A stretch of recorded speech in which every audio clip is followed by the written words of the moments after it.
¿Te preocupas por tu familia? Entonces, ¿por qué darles solo huevos ordinarios cuando pueden disfrutar de lo mejor? Eggland's Best, los únicos huevos con ese delicioso sabor fresco de granja, además de la mejor nutrición, como 6 veces más vitamina D, 10 veces más vitamina E y 25% menos de grasa saturada que los huevos regulares, además de muchos otros nutrientes importantes. Así que, dales los mejores huevos. Eggland's Best, mejor sabor, mejor nutrición, mejores huevos.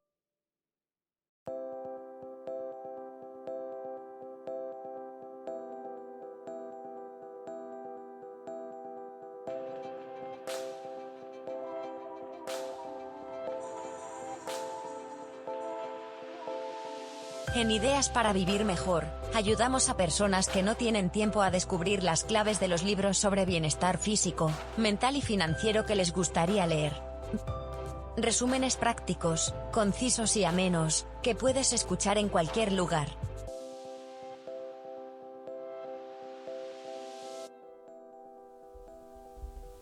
Hola a todos y bienvenidos a Ideas para Vivir Mejor.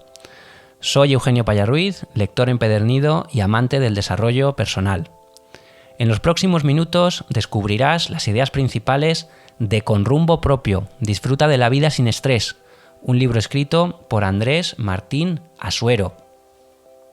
Antes de empezar, recordarte que tienes disponible mi primer libro propio. Después de leer y de resumir cientos de libros sobre desarrollo personal, he querido sintetizar todo ese conocimiento en un libro. El título es Libre, saludable y feliz. Técnicas y hábitos diarios para decir adiós al miedo, ponerte en acción y mejorar tu vida. Y lo puedes encontrar en Amazon. Te dejo el enlace en las notas del episodio. Y ahora sí, vamos con las ideas principales de Con rumbo propio.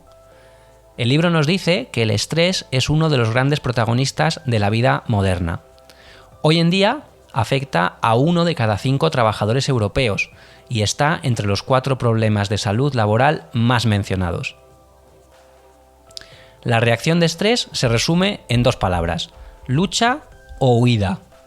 Los desafíos a los que nos enfrentamos en el mundo occidental ya no suponen luchar o huir para sobrevivir, y sin embargo seguimos teniendo estrés. El estrés es omnipresente.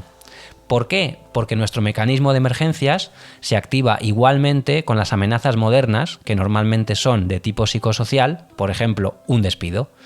La mente va a percibir esta amenaza psicosocial como si fuera un peligro físico real, igual que antes percibía a un oso o a un león. Desgraciadamente, el estrés moderno es menos agudo que el estrés de la naturaleza, pero, sin embargo, dura más en el tiempo. Entonces, cuando el tiempo pasa y la causa del estrés no se resuelve, surge la resistencia o surge la tristeza. Y si sigue avanzando el tiempo y la causa no se resuelve, pasamos a estar agotados, pasamos a estar deprimidos, y por eso la depresión es ya uno de los mayores problemas de salud pública de nuestra época. Este libro está basado en una formación que se denomina Reducción de Estrés basada en la conciencia plena. Sus siglas en inglés son MBSR, Mindfulness Based Stress Reduction. Y con este método se han observado reducciones del 35% en los síntomas médicos asociados al estrés y hasta del 40% del malestar psicológico. ¿Qué es la conciencia plena en la que se basa este método? Es en lo que en inglés se denomina mindfulness. Lo contrario de la conciencia plena es el piloto automático, es decir, desconectar de las experiencias rutinarias y ocupar la mente en otras cuestiones. Por tanto, la atención plena, la conciencia plena, sería no vivir en piloto automático, no desconectar de las experiencias rutinarias y no ocupar nuestra mente en otras cuestiones a la vez que esas experiencias están sucediendo. Usar el piloto automático tiene un coste doble. Por un lado, perdemos conexión con la realidad, lo que obviamente nos puede llevar a tener accidentes, nos puede llevar a perder oportunidades. Pero por otro lado, y todavía más importante, mantiene al sistema nervioso siempre a pleno rendimiento, y esto, lógicamente, tiene implicaciones para nuestra salud mental. La atención, por tanto, debe mantenerse en el presente, debemos orientarla hacia lo que está ocurriendo en ese momento. Y si conseguimos hacerlo, si conseguimos mantener la mente en el momento presente, nuestro estrés automáticamente va a reducirse y eso nos va a permitir parar antes de actuar, crear una pausa entre el estímulo y la respuesta que nos permita evitar caer en la reactividad o en la impulsividad. Cuando empezamos a aplicar la conciencia plena en la vida cotidiana, las emociones por supuesto aparecen, pero también se disuelven y nos impiden caer en comportamientos distorsionados. Es decir, que a lo que nos ayuda la conciencia plena es a desarrollar inteligencia emocional. Reconocemos la emoción que acaba de surgir en nosotros y vemos si el comportamiento que propone es el adecuado o no. No podemos evitar sentir una emoción determinada, tampoco es bueno reprimirla, así que lo ideal es saber expresar esa emoción de forma adecuada, regularla sin caer en su dictado. Y esto es especialmente útil cuando hablamos de emociones como el miedo o como la rabia. Solamente a través de la práctica de la atención plena podemos llegar a controlarlas. El objetivo es responder al estrés en vez de reaccionar al estrés. Es la diferencia entre marcar el rumbo propio o dejar que sean los acontecimientos los que guíen nuestra vida de forma reactiva. A través de la práctica de la atención plena también empezamos a aceptar tanto las cosas que nos pasan y que caen fuera de nuestro círculo de control como a los demás. Es decir, dejamos de intentar cambiar a los otros. Y además de la práctica de la atención plena, hay una serie de actitudes que el libro recomienda para gestionar correctamente el estrés. La primera es tener un propósito, un compromiso elevado hacia nuestro trabajo, nuestra familia o nuestro estilo de vida. Las personas comprometidas sufren mucho menos estrés o incluso no sufren estrés en absoluto. ¿Por qué? Porque saben que todos sus esfuerzos son por una buena causa, porque le encuentran un sentido a esos esfuerzos. Y por eso resulta muy saludable y muy aconsejable de vez en cuando revisar qué es lo que queremos hacer con nuestra vida, cuál es nuestra misión, cuál es nuestro propósito y ver si durante nuestro día a día tenemos oportunidad de ponerlo en práctica. Poder dedicar nuestro tiempo y nuestra energía a algo que dé sentido a nuestra vida, a algo que nos permita compartir o expresar nuestros valores personales, es una inmensa fuente de satisfacción personal y también una inmensa fuente de reducción del estrés. Otra actitud para enfrentar al estrés es la resiliencia.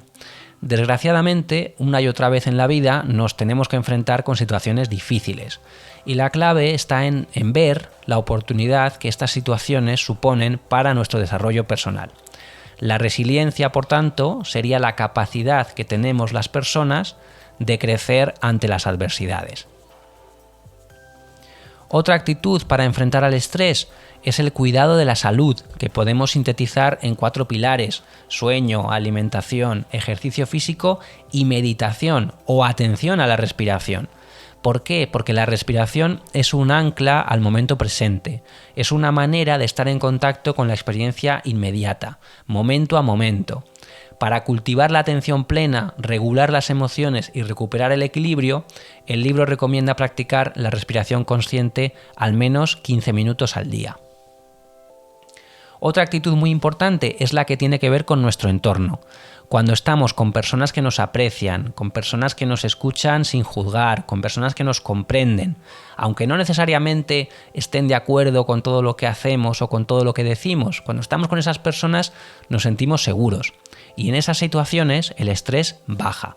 Así que la recomendación es cultivar relaciones afectivas de calidad que se basen en la honestidad y en la comprensión mutua.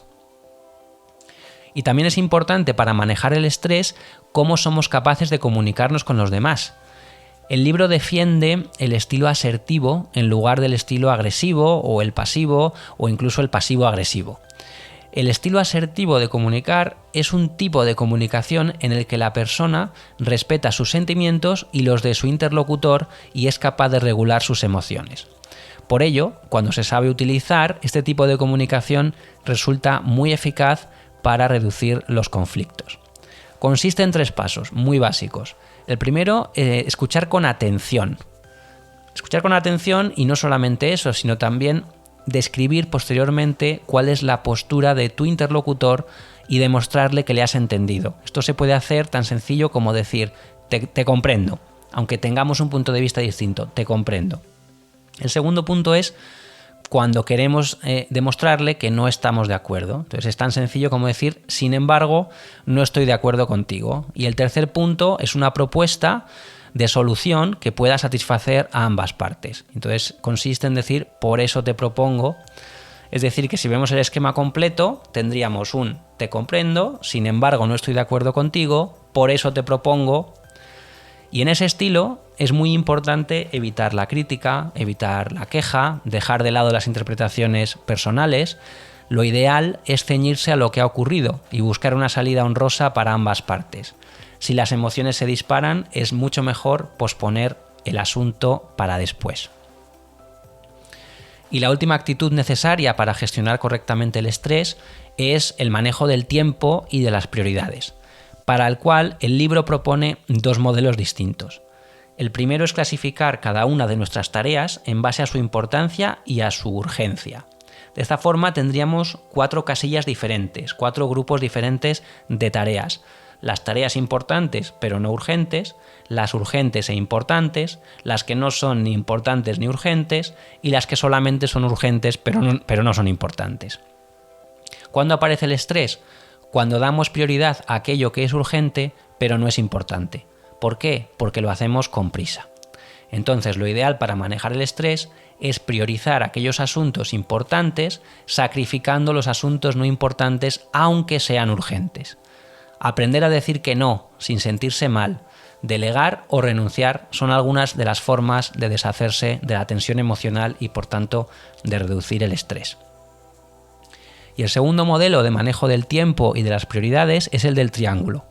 Pensemos en un triángulo en el que cada uno de los 3 ángulos representa un área de actividad en la vida.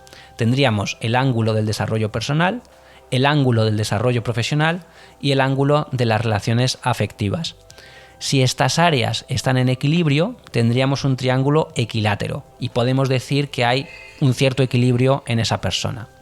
Si una de esas 3 áreas aumenta, siempre será a costa de alguna de las otras, ya que la suma de los ángulos de un triángulo es siempre 180 grados. Lo ideal es que el triángulo de nuestra vida obviamente sea equilátero casi siempre y que cuando detectamos un desequilibrio tratemos de recuperar el rumbo lo antes posible. Y hasta aquí las ideas principales que he encontrado en Con rumbo propio. Disfruta de la vida sin estrés. Un libro escrito por Andrés Martín Asuero. Espero que te haya gustado. Si es así, por favor suscríbete al podcast, dale a me gusta, comparte en redes sociales o por WhatsApp con esa persona que creas que necesita reducir sus niveles de estrés. Y sin más, me despido. Muchas gracias y hasta la próxima.